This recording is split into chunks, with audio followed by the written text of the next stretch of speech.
check 1, 2, and we are live. Welcome back to Devils Rink Report. I am your host, James Nichols of New Jersey Hockey Now. And joining me today will be my good buddy, Ryan Novozinsky. He's standing by. Just a couple of quick notes before we get into the show today. No practice today. Devils hit Philadelphia tomorrow to take on the Flyers at, is it Wells Fargo anymore? Ryan will remind me. He'll laugh at me later. I can't remember the new name of the arena, but they'll hit the Flyers tomorrow. Yesterday, a 1-0 loss, a shutout in Florida. Me and Ryan are going to talk about it amongst a plethora of other things. So we will see what happens there. This morning, the Devils loan Ethan Edwards back to Utica. It seems that he'll be playing there. He won't make his NHL debut. I know a lot of us wanted that to happen, but it is not happening yet. I don't think that means anything in terms of someone coming back. I mean, the only other person that could come back aside from Jonathan Kovacevic is Brett Pesce. But I think the Devils just feel healthy enough right now on the blue line to be able to loan him back. They're, closer to home now. So if they need anybody, they can always get somebody later. But speaking of the Devils, my buddy Ryan Novozinsky is here, and he joins me now. Ryan, what's going on, pal? This just goes to show how many people need to join my show instead of yours because of how uneducated you are. It's the Xfinity Mobile Arena. That's it. You mule. You freaking mule. It's a new name. It is, yeah, but I'm as an Xfinity member. That's my Wi-Fi, and sometimes it goes out. So they're not a sponsor, but yeah, not yet. Not yet. Oh, so if they are, I love them. But I'm doing good, man. I'm doing good. Yeah, pretty brutal. Better night than Tuesday, I think, for the Devils. But and kind of but any sort of offense they got was just stopped by Bobrovsky, and that was just the goalie show last night. Yeah, we're going to talk about the offense. It was not great last night. 1-0, but let's talk about the goaltending. Obviously, Bobrovsky you mentioned, but Jake Allen, I mean, another stud game from him. He looks like the stud for the Devils. Just what you're thinking about Allen, Markstrom in that fold. I know we both wrote kind of the same thing the other day. Coincidentally, we were like, listen, there's something going on here. A bit of a controversy. What should the Devils do? I think they at least split the starts. What say you? Hilarious timing on that one because it was completely unplanned too, and we both got them out like at almost exactly the same time. Yeah. Yeah, and we both pretty much the same thing. We just like spelled it out how unfortunate it's been for Allen so far, or no, sorry, for Markstrom so far, and how fortunate it's been for Allen so far. He's been great, and I think the one thing that's stopping me from saying, I think in terms of 1A 1B, he should totally be the 1A. But the only thing that's stopping me from saying, he should, take the bulk of the reps for the rest of the season, is just the fact that I think that by design, this is supposed to be a split because and that's the risk that you run when you get two 35-plus-year-old goaltenders. You get old guys like James Nichols in the mix, and it's just brutal. Like that's kind of the balance you have to have. You can't have one guy take the bulk of the reps like you would be able to if the Devils had gotten, say, Askarov or Yusei Saros a couple years ago, like somebody that could have taken the bulk of the reps. I think that would have made the Allen thing tremendous, like even more tremendous the deal than it already was. Is if Allen is kind of your supplementary piece, to an elite kind of 1A goaltender, which Markstrom was supposed to be. That was the billing on him, but it just hasn't been great so far. I know he had his moments last year, especially in the playoffs, but the early returns right now have just been ugly. It's been really bad.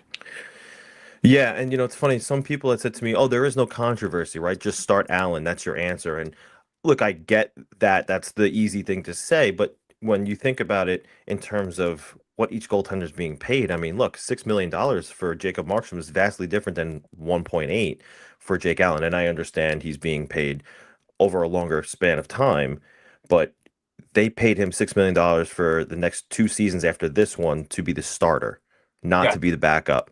And at this point, look, they're both 35, right? The answer is probably to split them to keep them both fresh for when they get to the playoffs, and then they choose their guy.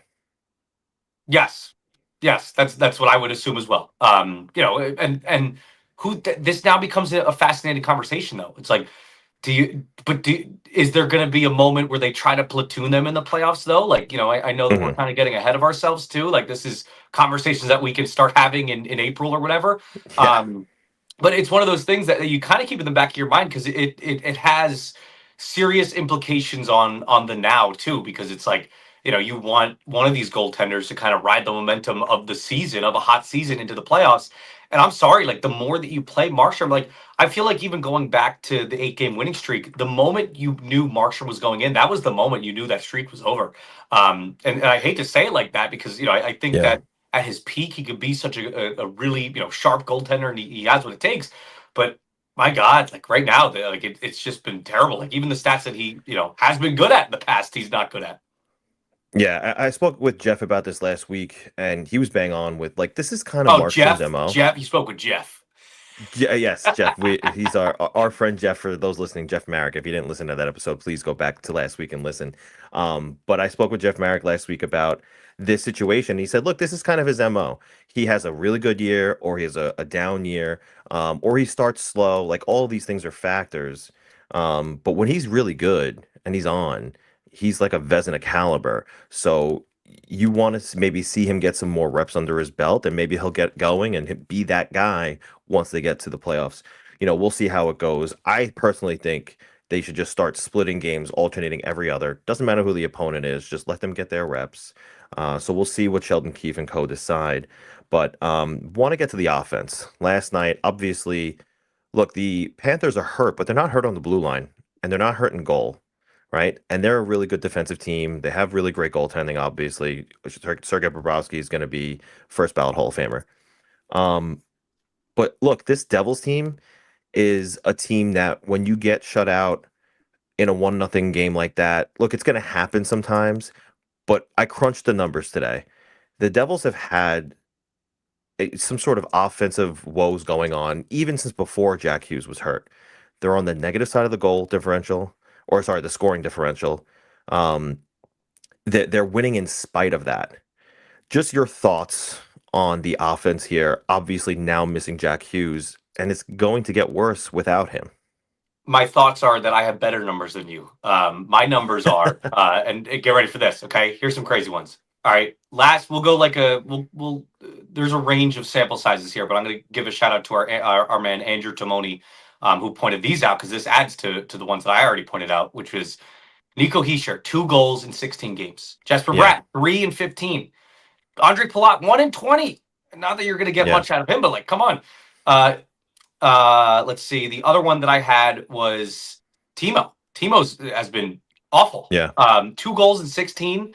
And I have his shots too. He had 32 shots on goal entering the last 7. So he's putting up shots. Like there's no doubt about that. And at some point you think that's going to go in, but at other points you're wondering to yourself, you're like, man, like what is this stretch here? Like, is it like yeah, because you started the season so hot, and that was one of the reasons that propelled the Devils to this impressive streak. But now it's like it's just completely gone cold. And I think there is some signs of encouragement in there too. Like surprise, that might be a surprising take, I know. But you see when teams kind of have like when they're at least putting up shots, like it's one of those things where their goals above, or what is it, like goals above expected or something like that. yeah, I think I checked last night. It was they're the 4th worst in the league in the past 10 games in that category.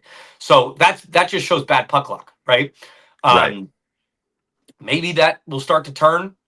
I know that Nashville was first in the league in that regard, and I know that Nashville is actually liking the way that they're playing of late too. I know Barry Trotz said, that he's willing to keep this coaching staff because he thinks that schematically it's actually working out well, and that's just a testament to where the Devils are in this category too. Where I actually don't think the offense has been that bad. Like I think they're actually generating some chances here and there. But certainly, not as but with a guy like Jack out, Jack masked some of these wounds, right? Where, Yeah, I said when Jack went down, I was like, okay, the Devils kind of were grinding out games before, these 1-goal kind of games, and they were going their way because Jack Hughes was in the lineup. Now that you don't have Jack Hughes kind of potting these goals in, it's like who's going to step up? And nobody stepped up yet. And those guys that I mentioned off the top, like those are the guys that need to step up. Top of that list being Jesper Bratt and Timo Meyer and Nico Hischier. Yeah, I want to touch on Timo Meyer there, but I'm going to pin that for a minute, and I just want to talk about some Mercer-led lines. There's been a few different combinations that Keefe is trying to figure out. Obviously, it's a small sample, but here are some numbers there. Mercer-led trios at even strength have accrued just 3 scoring chances, whereas they've been caved in for 20 against. Mercer-led lines with Meyer and Connor Brown in particular have not worked well at all, with an egregious 2 to 15 scoring chance differential, and they're on the negative side of that. I mean, the fact of the matter is that both Mercer and Keefe agree that he's better off as a winger. This team needs center depth, and they do not have that right now.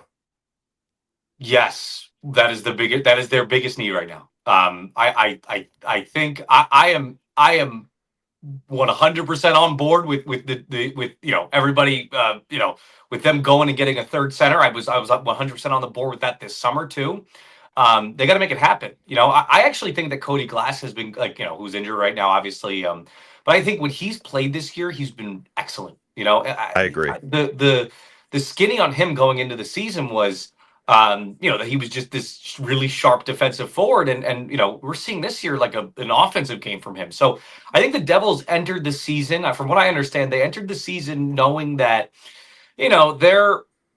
they were fine with him as the 3C, but now I think they're finding that you need somebody else in the mix just because there's an injury thing happening right now.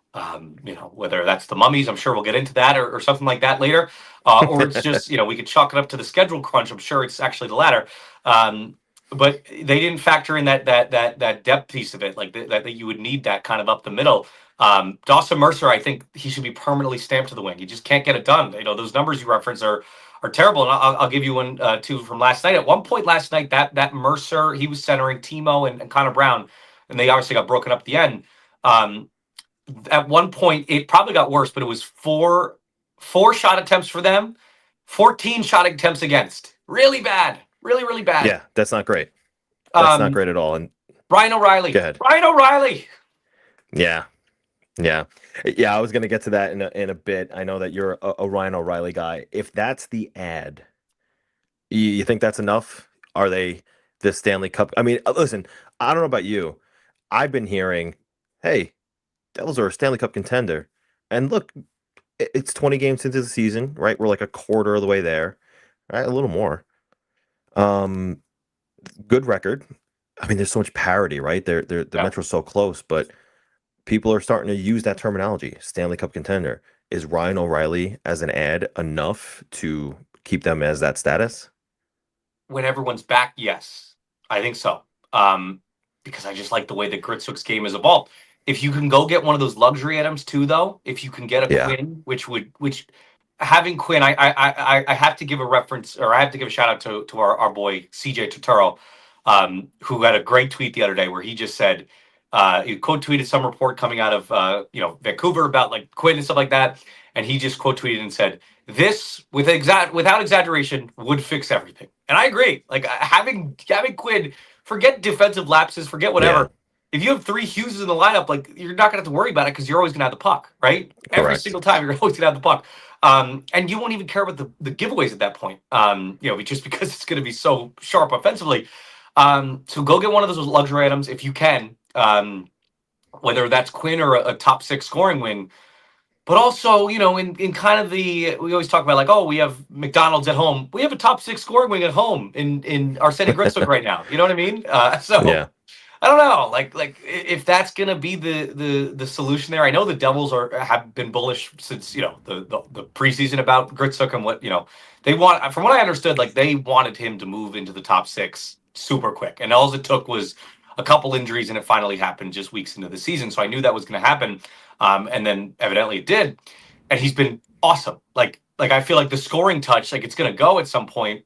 But the fact that he's proven everything else in his game, that should alleviate any pressure to where when Jack gets back and they plunk him back, hopefully on his line, they can just say, all right, still worry about these little things you're doing to adjust your game, and that's fine. Your all around game, but shoot away. Shoot first mindset, give them the green light.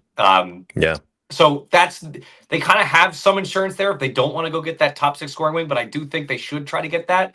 But again, I think between that and like Quinn, things might just be luxury items. Like I think shoring up that top six, or it's getting a 3C, and maybe another defensive minded defenseman in the mix. And I think you can stay afloat because of how much parity there is in the league this year.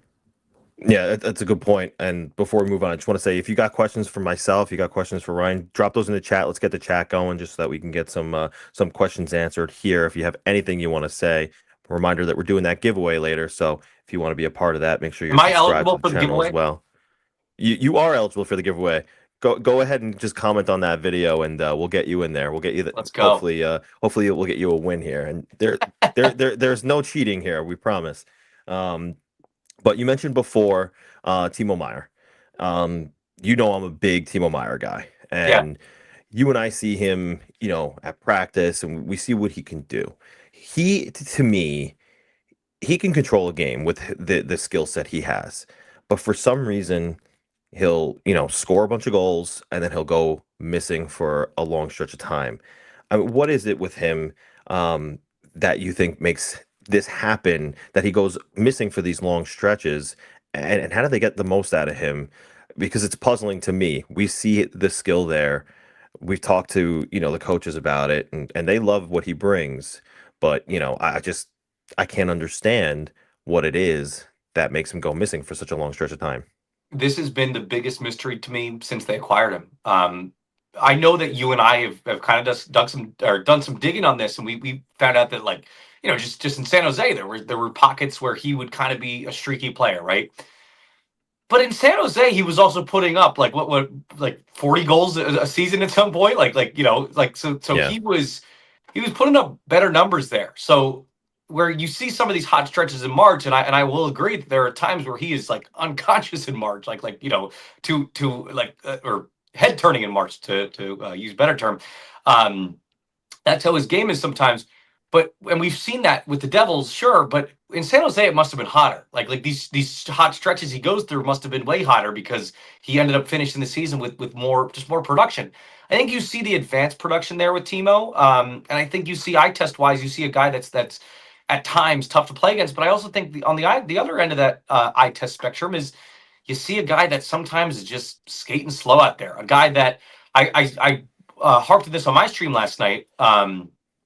There was in the game against Tampa a couple days ago, he had this giveaway in the defensive zone where Devils got the puck like near the boards. Timo took it up, and he dished it to like Brendan Dillon or something like that, which is like, I don't know why you're giving it to Brendan Dillon's not exactly a puck moving defenseman. I don't know why you do that. He dished it, and I say Brendan Dillon because it was almost in the vicinity. That was like the guy that was even closest to it, but two Tampa players were able to just easily pounce on it. So it's just careless mistakes like that. Thank God they didn't score. But there's so many careless decisions too that you wonder, like, what's going on there. He just hasn't been the player that I don't think he's lived up to the billing here in New Jersey. Like I know that there's times where we all kind of like are almost afraid to admit it sometimes, because we're like, oh, like, we think he's such a terror to play against at times. But there's just other times where you're like, ugh, like, you want that production out there. That Timo? Where's that Timo we saw in San Jose? Yeah. Yeah, I mean, how many times have I said to you, I've looked over to you in the box or at practice, and I've been like, this guy looks good this year. I wouldn't be surprised if he scores 40. Yep. And then, just comes to be that at the end of the year, look, 27 is nothing to scoff at, but for a guy of his, talent level, you would think that it would be, closer to that number that he would hit more normally in San Jose, 35, 40 goals. So it's definitely been disappointing. You want to see the highest paid offensive player on the team certainly contribute in a much bigger way, and he hasn't been so far. One more item I have for you. You mentioned, potentially going out and maybe getting another defensive piece. I wrote that. I wrote that a couple weeks ago when they were more I stole hampered that with from you. injuries. And okay, thanks. But it's true, right? Like, all these guys that they have ready to be called up to the NHL is great, but they're all the same type of defenseman, Yes. right? I mean, if you ask me, they got to go out and get somebody who is willing to potentially be some sort of platoon guy, someone who will work in rotation as a 6'7" defenseman. But they need a defensive defenseman. I don't think they have that for a guy like Brett Pesce when he goes down to replace in the lineup, especially with Kovacevic still out. Yes, I agree. I go back to years ago. Fitzgerald, he had an interesting quote where he was, just saying like, well, right shot defense off, puck moving right shot defensemen don't grow on trees, and it's like, all right, they're kind of growing on trees in New Jersey, right? Like in Right. Utica. I don't know who that defenseman would be. Which defensive minded guy that, because there's just so much parity in the league, and I haven't really dove into that yet. But I think that would be a really good ad for them. It's just one of those things that you kind of don't think about because it's just not one of those sexy positions to add. And let's keep this in mind too. They're also getting another, defensive-minded defenseman coming back in Jonathan Kovacevic. That's good. Right. Like, a guy who has even some two-way game to him. But there's also going to be a big lineup question there. I want to go get someone on the left side just because Siegenthaler hasn't been great this year. Maybe Kovacevic coming back will help ease that a little bit too. But that would be some sort of ad because Siegenthaler hasn't been the best this year. And you might want to see an upgrade there. Do they add someone of the defensive mind on the left side? That could be it. Yeah, and the interesting to me is like I'm not saying that this is something they're thinking about, but if it came down to it, Siegenthaler's contract is movable. If they Yes. had to do it, they could do it. Um, and listen, these two players that come to mind are not left-handed, but in terms of thinking of like someone who maybe goes unnoticed but does all the right things on the ice. I think of a guy in San Jose like Vincent Desharnais, Yeah. who he's not gonna line up the score sheet, but he's gonna help you keep pucks out of your own net. Or someone sticking with Nashville, um, Nicholas Perbix. He was Hmm. a former Lightning. He's Yeah. got 1 year left on his contract, so you wonder after the season, I should say. But 2.75 million per year for 2 years. I mean, that's digestible. And he was one of the better defensive defensemen on Tampa Bay. I think he's just one of those guys who's maybe a little bit overlooked that would make a Brian Dumoulin difference in this Hmm. lineup. Yes, I know. Two really good names. Go find that next Dumoulin, right? Because that was such a good ad Yeah. last year, and such like one that I feel like nobody was really even thinking about. If you can recreate that lightning in a bottle, go do it. Yeah, for sure. I know you got somewhere to be, buddy. You got time for one comment to answer in chat? Yeah, please. And I want to talk Yeah, about the let's do mummies. it. Oh, that's right. You know what? Before we answer a comment in chat, let's talk about the mummies real quick because you and Danny had some great stories this week. Our friend Daniel Amoya, you dug up the story on the mummies under the Prudential Center, and Yes. then Danny dug up the story of the Etsy witch, which I guess I got to get on Reddit Yeah. because What I do had you? no idea that was What's even a your? thing. What's going to be yours, man? You gotta like. I don't know. I don't even know. You gotta go get an Yeah, interview with Satan himself or something like that. yeah, pretty much, right? I'm gonna find out that there was some sort of devilish sacrifice near the Prudential Yes. Center or something like that. Um, but talk to me about the mummies under the Prudential Center. What did you dig up there? I read your story; it was great, but for So, those who maybe didn't get to it, give them a little glimpse. couple things. So there's a guy. He's my boy Scott Warnash. Okay, he was the archaeologist that was in charge of excavating the Prudential Center, or the area that was or that wound up being the Prudential Center back in 2005. So when ground broke there, they better do a big dig, and they discovered that the old site there was the old First Presbyterian Church's cemetery. The First Presbyterian Church is still there. They found 2,000, I think it was over 2,000 dead bodies under there, but two of Unbelievable. which, yes, two of which stuck out to Scott. Scott found two sarcophaguses. Like I thought it was sarcophagi. No, it's sarcophaguses. Right. They belong to a gentleman named William Pollard, who was the the fourth fire chief of Jersey City. And this guy Scott, he described him as a crime fighter because he also he built the police force in Jersey City. The other one was Mary Camp Roberts, who was a descendant of the founders of Newark. So pretty cool. But anyways, yeah, that I had to talk to this guy to see if that had anything to do with the crazy injuries that were going on with the Devils here. So good stuff. Yeah, it's awesome stuff. I mean, it's so interesting to think about. And did you mention if you didn't, I don't remember when they inquired about building the Prudential Center in this spot, did they know about the previous, graveyard that was there before the parking lot? Yes, they did. They did. Okay. Sorry, I kind of I misrepresented that. Yes, they did. So that's fascinating, right? I guess whoever was in charge of that decision just was like, yeah, I don't believe in that kind of thing. Exactly. Doesn't matter. Crazy. Crazy. It's incredible. It really is incredible stuff. But maybe, the Etsy Witch's magic worked a little bit because that report Yeah. last night from Emily Kaplan, we might get Yes. Jack Hughes back before anticipated.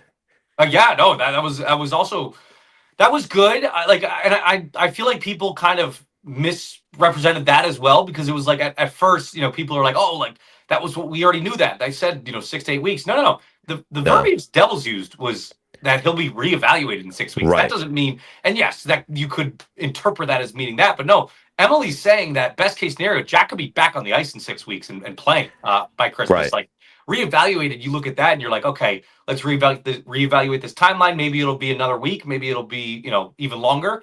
That's not what reevaluated doesn't mean. Oh, he'll be back on the ice. That's what Emily reported last night. So that was, yeah, that could be great. Yeah, I totally agree.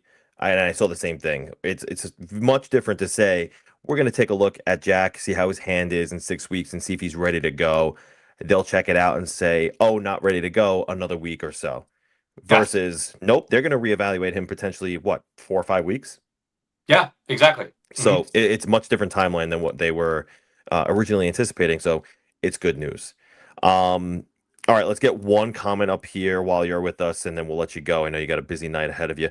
I know you're not going to be with me tomorrow either. So upset Yeah. about it, Your but fault. That's your fault. is my fault. Got it right. By the way, if you're wondering what it's like in the press box, it's this every night. Every night. Except maybe a little more uncensored.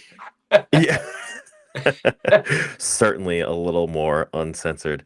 Okay, let's get one here from at Steve_KS. You're the GM of the Devils. What are you willing to give up for Ryan O'Reilly? Oh, good question, Steve. Good question. What am I willing to give up versus what they're gonna? Ah, man, you have to draw a line. You have to draw a line. I'll be honest, like because you're not giving up like a Nemitz. Like no, that's No. completely out of the question now. I'm even saying like even the Nemitz of like last month, like you're not giving him up, right? Um, the Nemitz that everyone was all kind of down on him. I would say if he can get things together a little bit, O'Reilly, which I'm sure he's having. Like I don't even know like what his numbers look like this year. I just like the player. Um, but I remember him, kind of lambasting himself in the media just a couple weeks ago. But if he can string together some good games here, and he proves that he's a guy that could maybe turn it on on a dime, and when he gets on a competitive situation, be good again and be that a Conn Smythe caliber player. I wouldn't be opposed to giving up a Seamus Casey. I wouldn't be opposed to giving Yeah. up Seamus Casey, maybe a pick. Why not? You don't really have any need for him. This is one of the chips, other than if you really want Seamus Casey to be part of the big package for, again, one of those luxury items I was talking about. Why not? Give him up. Who cares? Yeah, I'm with you on that. That was the name I was thinking of too. The only thing I had about that was I do wonder, like, you talk about the luxury items.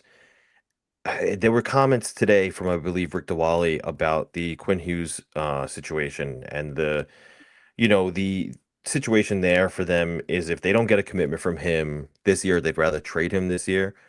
We'll see how that shakes out. But I mean, you know, maybe they want someone who's cut from the same cloth as Quinn Hughes in return. And I'm not saying at all that Seamus Casey is in the same caliber, but he's an offensive defenseman. Yes. He can skate the puck, transition the puck. Maybe that's somebody who they would want. Now, personally, I think that you have to include Nemitz in that trade, and I think that's probably where it starts. Especially right now. Especially right now. But I do wonder, if that's something that they're thinking of is which assets go where. And then I think, why not give up a Haminaho, maybe a pick for, someone like Ryan O'Reilly instead to ensure you have those assets to go to Vancouver if that time does come. Bye, Haminaho. Yeah. Okay, fine. I don't care. You're getting Quinn Hughes. Who cares? That's exactly my thoughts. So we'll see where this all goes. But Ryan, thanks so much for joining us on Devils Rink Report today.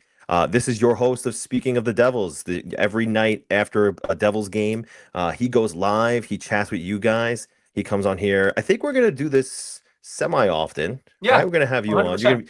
You're Hmm. gonna be my regular resident here on Sure. Devils Rink Report. Um, but thank you for coming on, and we'll let you get on your way, get your weekend going, and I won't see you tomorrow, but I'll see you sometime I this weekend or Monday. I have a Devils free night tomorrow. I'm not even gonna look at the game. No, I won't. I'll watch in passing. I'm joking, everybody. Ryan, thanks for coming on, and we'll talk again soon, or Thank I'll you, text you slipping. later probably. Thank you, slipping, Jimmy. And there he goes, Ryan Novozinsky, New Jersey Devils reporter via New Jersey Advanced Media, Star Ledger, my buddy. All right, let's move on here. So, let's just get to some notes. We have the Metropolitan Division, which is very close right now. The highest and lowest in the division is separated by 6 points. And that just shows you, we spoke about the parity in the league. It just shows you how close it all is. I mean, Carolina has, at this point, 28 points. And the Rangers, who I know you guys are going to enjoy hearing this, they're in last with 22 points. But, the thing is, it's 6 points between first and last place. So, if anybody goes on a cold streak here, it's not looking good, for any team. You can sink rather quickly. And typically, the cutoff for whether you're going to make it to the postseason or not unscathed is American Thanksgiving. If you're in playoff position, you have pretty good odds. If you're not, your odds are pretty bad. So, you got to be careful here, especially the Devils with how much injuries they have right now. Um, but you look at, just the last 10 games for every team in this division. 6-2-2 for Carolina, 5-4-1 for the Devils, 7-2-1 for the Islanders. The Islanders. 4-3-3 for Pittsburgh, 5-3-2 for Washington, 4-4-2 for Columbus, 5-3-2 for Philly, 5-5-0 for New York. I mean, those are not vastly different uh, uh, records. So everything is so close right now. You would love to see the Devils break away because if you ask me, comparing their roster to the rest of the division, sans Carolina, they have the superior roster. Yes, the injuries are hurting them, but you want to see this team take that next step. Everyone wants to say, hey, the Devils out of the East, it's wide open. They could take it. You want to see them take it. You want to see them convincingly take it too. So, we'll talk a little bit about Jack Hughes. Obviously, spoke about it with Ryan for a bit, but Emily Kaplan provided the update Thursday. Best case scenario, he returns around Christmas. That would be a literal Christmas miracle. I know you're all being good boys and girls this holiday season because that's what you want. Everybody wants to see Jack Hughes back on the ice. And look, I wrote this morning, the offense was already hurting. And now it's going to get worse because, the Devils are struggling to put the puck in the net. Um, they were already in the negative in terms of scoring chance differential. It's not going to get better with Jack Hughes out of the lineup. And it's a short sample, it's a small sample, but Dawson Mercer at center, I'm not saying it's his fault. It's just the dynamic of how the lineup falls now that the Devils need to figure out their center depth. No Glass, no Hughes, and now they're running with, Hischier as the 1C, which is fine. Most teams, he could be a 1C, but he's with Jack Hughes, right? Jack Hughes is the 1C here. But after that, Mercer's not a center and he's playing 2C. Then you have Lamico, who's here for the first time in 4 years. He was playing in Finland for a while. So, at third line center, that's concerning. And then Luke Glendening on the fourth line. So, the center depth here, not great. You want to see that improve. We'll see if they go reach the outside externally for that. But we'll see how it shakes out. The report on Jack's hand, though, was that he slipped and fell on some glass, right? We haven't been live since that report came out. So it's that he slipped and fell on some glass. The word is that it's his pinky. He had a procedure. He's stitched up. Seemingly, the recovery is going well. So he could be back in that 6-week mark. Potentially being reevaluated before that 6-week timeline that they publicly stated. So we'll see what happens there. 3 games without him though, and they'll miss him for another 17 to 18 if the best case scenario does come to fruition. And Sean made a good note here. Producer Sean, credit to him. Keep an eye on that December 28th game at home versus Washington. You know that Jack's going to want to come back at home. He's done that before, and I think he'll do it again. Um, all right. So a little more on the loss last night. Um, look, this feels like it's been an everlasting problem with the Devils where they play these frustrating games where they can't generate any offense. They look like they can't generate the chemistry. Um, Happened a little bit last night. There were moments where things looked good, but that Meyer, Hischier, and Brown line is not cutting it. They got to do something about that. No forward lines outside of Gritsuk, Nico, and Brat could get anything going. And the funny thing is too, if you read my piece this morning on New Jersey Hockey Now via Sportsnaut, um, no line outside of the Hischier line is contributing significantly in the offensive zone. So that's a bit of a concern. Um, Look, guys like Dadonov and Brown are just getting back from injury. So, maybe they're still trying to get their feet under them. We'll see there. But you need these guys to start producing again. And if they don't, you're looking at, again, we just looked at the standings and where we talked about the standings. It's so close. You don't want to fall off here because that could be a slippery slope and it could happen fast. So we'll see how it pans out. But you need guys like Connor Brown scoring. You need Dadonov to get his game back. And look, Dadonov, I think, was brought in to play, alongside Jesper Bratt and Jack Hughes. Maybe it's going to take some time for him to get his game under him because, playing next to a guy like Hischier, who's not necessarily a distributor, and he can distribute, but he's not necessarily a distributor, right? That's not his specialty. That might hurt. But he's, potentially going to be flanked by Jesper Bratt. So maybe a line of Dadonov with Bratt and Hischier is something that you want to see. We'll see if that's something that they put together moving forward. We talked about Mercer. Both goalies were excellent. We spoke about that a little bit before. But Jake Allen, again, 23 out of 24 saves last night, 958 save percentage, 1.42 goals saved above expected. He continues to just prove it. He's the guy, in my opinion, that should be the number one or the 1A moving forward. Split the starts. And look, if you have to, put Allen in net for, against the stronger opponents, right? A team like tomorrow, um, Philadelphia, who they're going to play an in-division matchup. Look, that's a 4-point swing right there, right? If you lose that game, right, not only are you losing 2 points or not gaining 2 points, but the team that you're playing is getting 2 points against you, right? They're moving up in the standings closer to you, and you want to avoid that situation. So maybe that's a situation where you say, all right, we're going to start Allen. He's giving us our best chance to win. And on Monday against Detroit, who just got shelled by the Islanders 5-0, by the way, we'll start Markstrom. So we'll see what happens there. But make no mistake, Allen is making it really hard for Sheldon Keefe not to put him in the net more often. And I think he should think about, maybe doing so.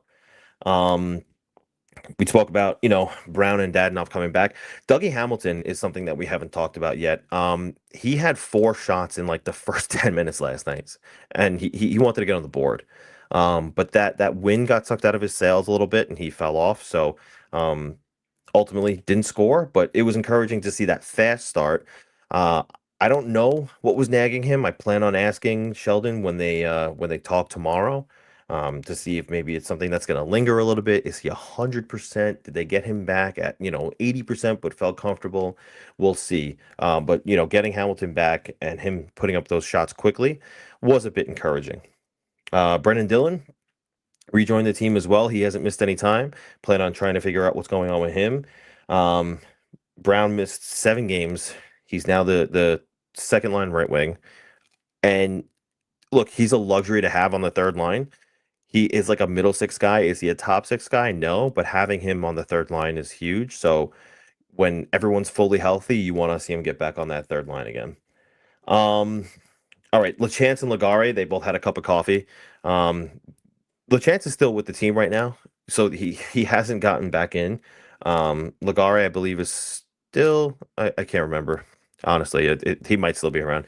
But if he's not, I mean, look, he's the kind of guy that you want on your fourth line when you need somebody, right? I mean, the team right now is fine with what they have in Nason, Cotter, and Glendening. But having him as the next guy up is pretty good depth for them. Yeah, no, he's back with Utica. I forgot that they sent him back down. They've been making so many moves lately. It's really hard to keep track of, but it's all these injuries. But having Nathan Legare, I like what he brings. Obviously he's not an everyday guy, but for a plug and play guy, 13th forward, 14th forward, he's a good little guy, good little player to have. So it's good to see. All right. So I wrote up the scoring problems this morning. 3.4 goals per game through 17 games, and are now averaging 3/4 of a goal in the last 4 games. I mean, they scored 3 against the Panthers technically, but they really scored 2 because that third goal came in the shootout, and that doesn't count for anything. So it's really a struggle right now. They got to figure out a way to get more offense, and they really need, Bratt, Meyer, Hischier. I mean, Mercer too. He wants to be a top 6 guy. You got to prove it. You can't just be that guy when Jack's in the lineup. This team can't be so. They can't only go as Jack goes, right? Because if Jack is out of the lineup, which he's proven to be year after year after year, then that's the mark of a team that's not ready to take that step. And for as much talk as people have had that the Devils are ready, they're Stanley Cup contenders, this run, the last 3 games, might prove otherwise. And obviously moving forward without Jack Hughes might prove otherwise. Perhaps they're going to get it out of the way early. He's going to come back and they're going to thrive. You hope that's the case. But, I mean, that's a big if. You need everything to go right. You need to hope that he doesn't get hurt again. There's plenty of time for when Jack gets back for him to get hurt again. So we'll see how it goes. But you need these top 6 guys who are getting paid as top 6 guys to step it up. All right, let's have a discussion here. Does it make more sense for the Devils right now, right, November 21st, to try and acquire Quinn Hughes with the rumors that Vancouver are unsure about his future and would prefer to move him out as opposed to lose him in unrestricted free agency, or go another year and decrease his value because there's less time on his contract via trade? Now listen, they're still going to get a haul for him, but when he has so much time left in his contract, 2 more or 1.5 more years, that increases the value. So do you get Quinn Hughes now, or do you go get Ryan O'Reilly or Nazem Kadri, some sort of center depth? And look, those 2 centers are actually luxury centers, but add to the center depth, which is clearly an issue right now. And look, it's a fair question. Do you address some sort of need in the lineup that is clearly hampering you, or do you go get one of the best players in the game and and unite the huge Triforce? Look, if you have the opportunity to go get Quinn Hughes, you do it. You don't hesitate. You go get him. But I mean, you better have a contingency plan to add some sort of low grade or lower grade than, a Kadri or Ryan O'Reilly at the center position. Because look, if Glass is going to play every other week, or every other couple of weeks with injury, and Jack Hughes is going to get injured, you need to reinforce that center depth. And I don't think what they have right now is cutting it. So I think the answer is you go get Quinn Hughes, and you don't think twice about it, but you need to have some sort of contingency plan for the center position. Sean's opinion. Why don't we invite Sean on for a minute and ask him, what is your opinion here, buddy? What do we think? We should absolutely be getting a center, I think, especially after witnessing what Mercer was doing over the last couple of games at center, and having Nico and Glendening as the 3 and 4C. It is absolutely not cutting it. I'll just tell you that. Yeah, I agree. The situation with Lamico continues to puzzle me. I don't necessarily know what they saw in him that they felt it necessary to bring him here. They were able to go get Glendening for nothing, bring him in on PTO, and look, he earned his contract, right? That was great to see. But there were other options out there. They could have maybe even tried for Jack Rolozovic. It proved that in signing in Edmonton didn't cost that much. So there were definitely options out there. The Lamico one continues to puzzle me, but they certainly have an issue with the center depth, and they're going to have to do something about that. Right. All right, we got a couple things left to do here today. Number one, we're going to read comments from chat. We're going to answer those. But number two, producer Sean, is going to spin a wheel live on the show. I don't know if it's going to come up on the show, but he's going to spin a wheel. And there's going to be a random comment chosen and subscriber. You have to be subscribed. So if you're listening and you're not subscribed, make sure to do that now. A random subscriber who commented is going to get that Martin Brodeur Foco head bobblehead, who's holding himself. I don't know why he's holding himself. They sent it to me, and I think it's hilarious. I don't need another one. So we're giving one away. So be sure that you are subscribed. Be sure to comment on the video that was linked in the giveaway. If you don't see it, it's somewhere in my Twitter feed. It's out there. Go find it. Go comment. But first, let's read a couple comments from chat. If you can pull one up for us here. Sean at Dime Season says, the way Nemo has been playing, he can't be traded, right? He's having a great breakout campaign right now and gives us an elite defenseman for the next decade plus. And Dime Season, I will say to you right now, you are correct. The only trade I am sending Simone Nemec in is for Quinn Hughes. Because if you're bringing in Quinn Hughes, you're bringing in one of the best players in the league. Not just defensemen, players. So you're going to have to do something like Nemec. And that might even, not end up being the best player from the Devils traded. There might have to be somebody else included there too. We'll see. But the only person I am trading Simone Nemec for right now is Quinn Hughes. If for some crazy reason, who's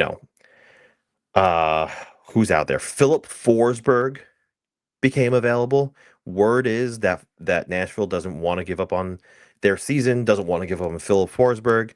So maybe that player is not going to be traded. But for some reason, if he does become available, maybe you consider that. Maybe.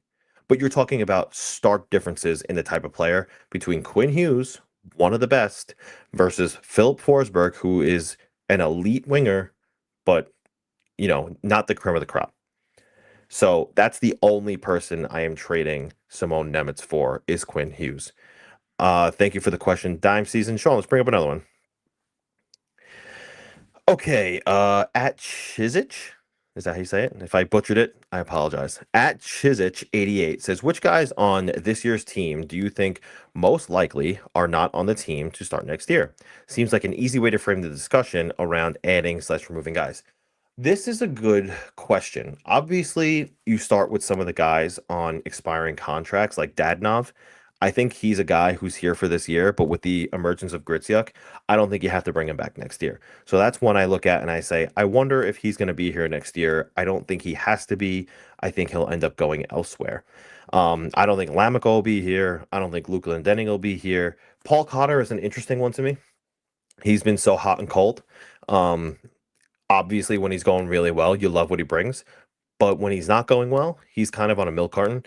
So, look, he's 26. He's a restricted free agent. He's got ARB rights. It really depends on how the rest of the season goes for him. He shows these flashes of brilliant potential. And then he shows these stretches of time where you just can't find him and he's not really impacting the game at all. So he's an interesting one to me for sure. Nemec, I think he'll be back unless he's involved in a major trade. And then you look at a guy like Dougie Hamilton, and you wonder what's going to happen there. The Devils were, and I can confirm this, already taking inquiries on just the interest, not pursuing anything, just the interest on who wants to, at some point, maybe inquire about this player. And look, teams will certainly line up. Teams will certainly call. And he's a guy I look at for this summer, and I say he might not make it for the rest of his contract. Now, the one thing I will say, he's proving this season with his play that they need him.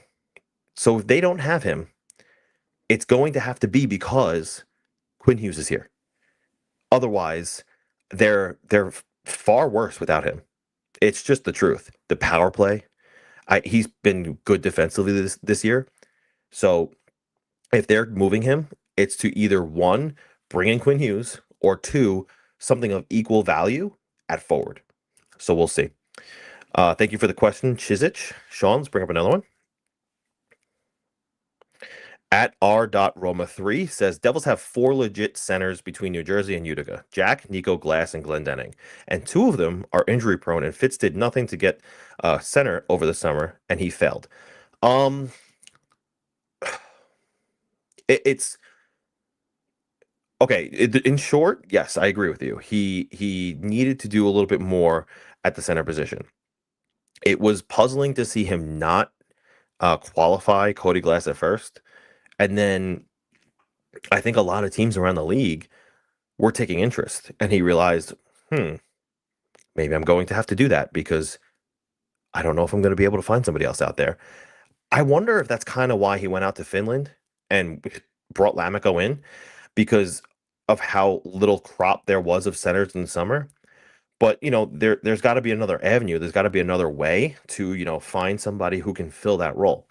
So, look, did he do the best job in securing the center depth? Maybe not. There are moves that Fitzgerald has made that I really like, and then there are other moves that he's made that I question. I would like to give him the benefit of the doubt until the trade deadline, because I saw what he did a few years ago with the goaltending when he knew he needed to restructure it, and he went out and got Jake Allen, and he got Kaapo Kakkonen, and then he let Kakkonen walk, and he got Jacob Markstrom. Look, no, in every situation, every meaning of the word, the Devils restructured their goaltending in the best way possible.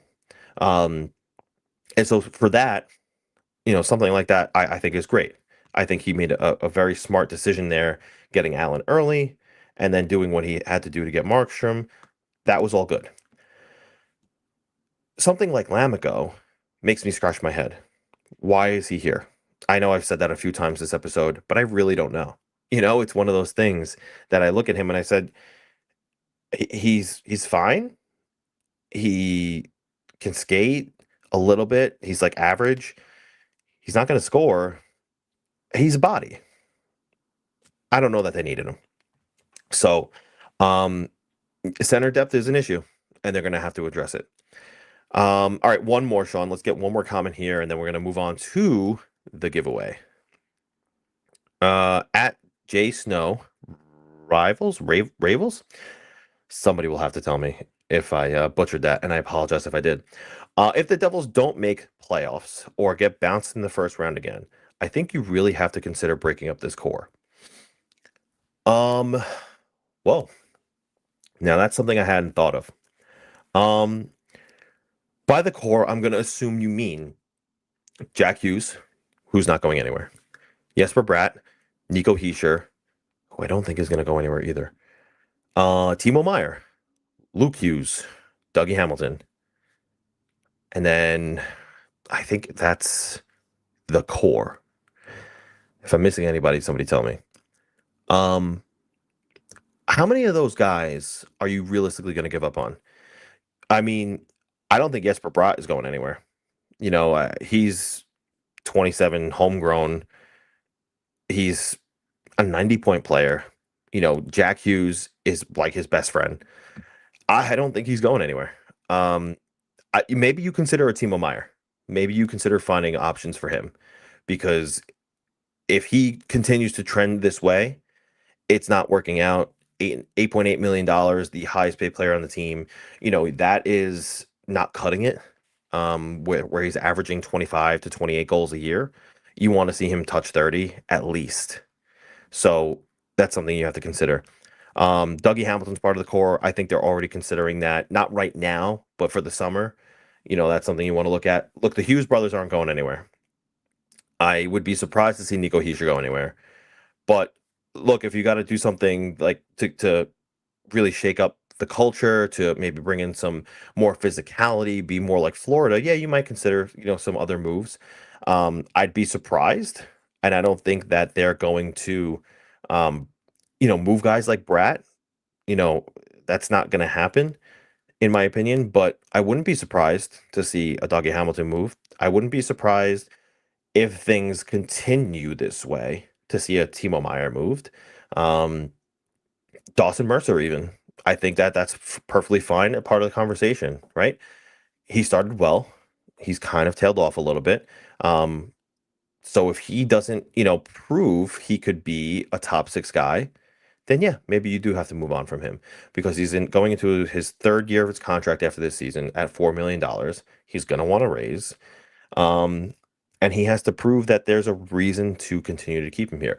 And one other person I will put as part of the core, maybe, because Jack Hughes has said it, is Arseniy Grzyuk. I think he's proving that he could be part of this core moving forward. And look, if you're going to move guys, you want to get younger, and he's going to be 25. So you keep him.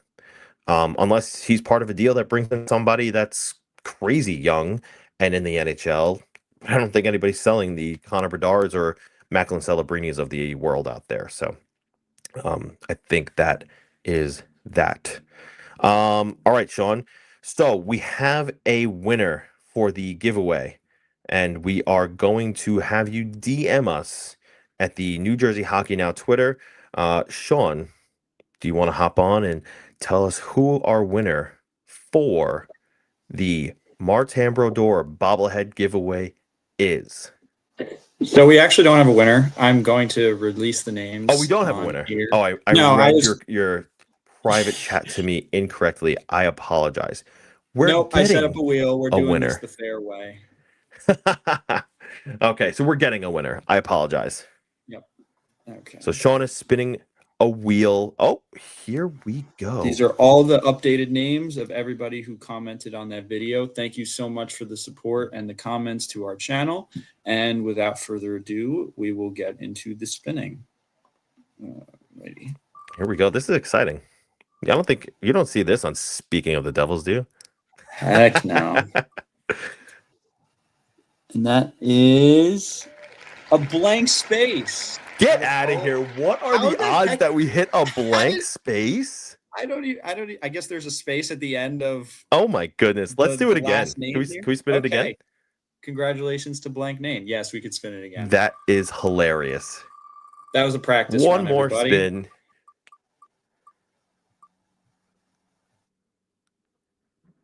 Who do we have here? The Cinephile. All right. So at the Cinephile on, I believe that's Twitter, you're going to DM us at the New Jersey Hockey Now Twitter. That is at NJD Hockey Now Twitter. Message us there for communication purposes to receive your Martin Brodeur FOCO NHL officially licensed bobblehead holding himself.